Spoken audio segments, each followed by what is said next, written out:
Oke, assalamualaikum warahmatullahi wabarakatuh. Pertama-tama perkenalkan, saya Rosita Mela Aisyah, saya grup produktif dari Teknik Pengendalian Produksi.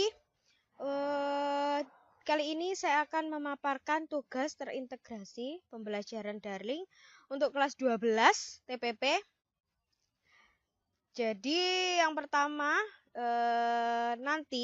nantinya tugas Teknik Pengendalian Produksi adalah materi atau perancangan visual display. Oke, kita langsung ke materi saja ya.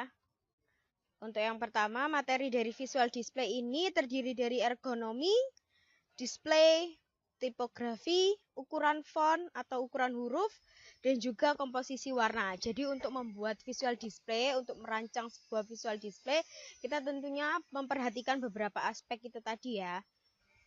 Oke, kita lanjut ke materi yang pertama. Kita semua tahu bahwa ergonomi adalah ilmu yang mengkaji tentang interface antara manusia dengan komponen sistem dengan segala keterbatasan dan kemampuan manusia.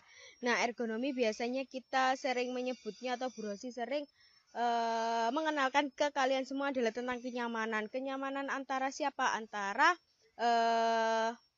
manusia dengan mesin atau manusia dengan alat.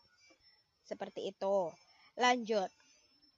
Jadi dari sisi rekayasa informasi, dari hasil penelitian ergonomi itu dikelompokkan menjadi 4 bidang. Yang pertama adalah tentang visual display atau display, tentang kekuatan fisik dan manusia, penelitian tentang ukuran dan dimensi tempat kerja, penelitian tentang lingkungan fisik. Nah, kita nanti belajar yang tentang penelitian yang pertama, tentang display.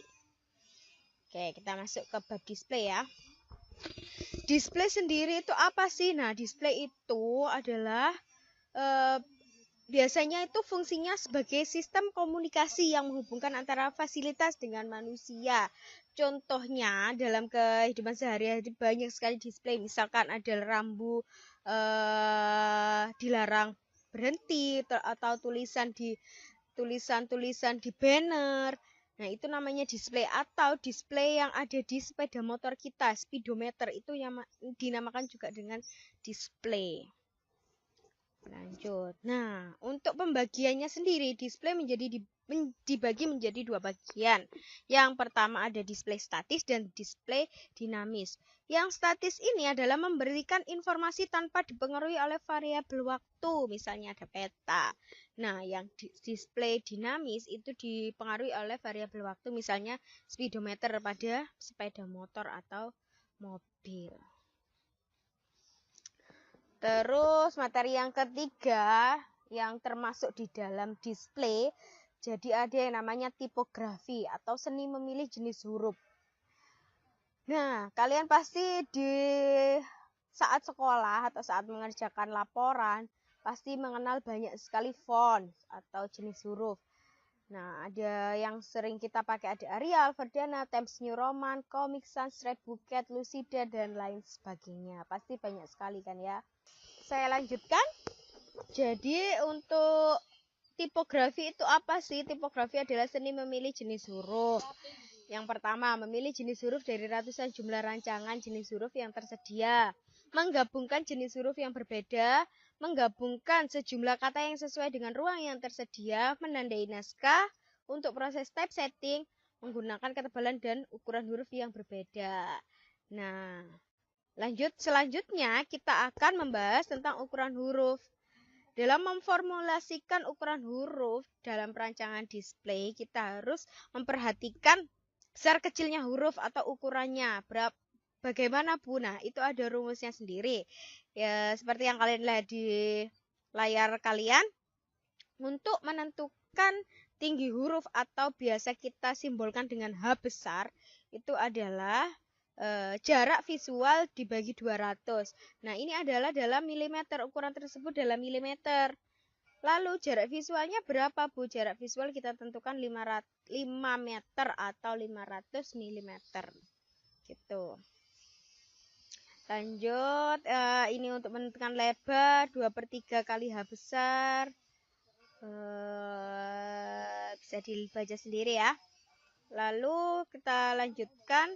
Untuk tinggi huruf kecil sebagai pedoman di rumus-rumus berikutnya bahwa tinggi huruf kecil atau H kecil, kita simbolkan H kecil ya, itu 2/3 H besar. Jadi H besarnya tadi kita cari dulu. Lanjut, nah selesai kita ukuran huruf, lalu kita ke materi komposisi warna. Bahwa komposisi warna memiliki arti. Yang pertama, ada warna merah menunjukkan larangan, biru menunjukkan petunjuk atau anjuran, kuning menunjukkan perhatian atau peringatan. Setelah itu, ketentuan penggunaan warna display juga ada. Nah, merah itu dengan latar belakang putih atau sebaliknya. Untuk putih, latar belakang hitam, atau huruf putih latar belakang biru.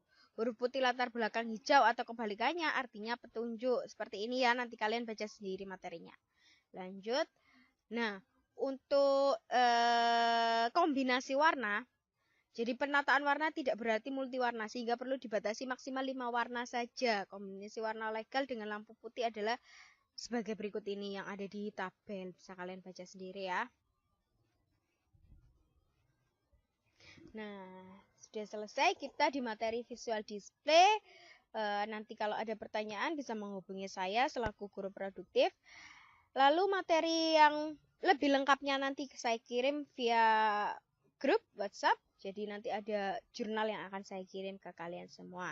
Itu saja dari Bu Rosi. Kurang lebihnya saya mohon maaf. Wassalamualaikum warahmatullahi wabarakatuh.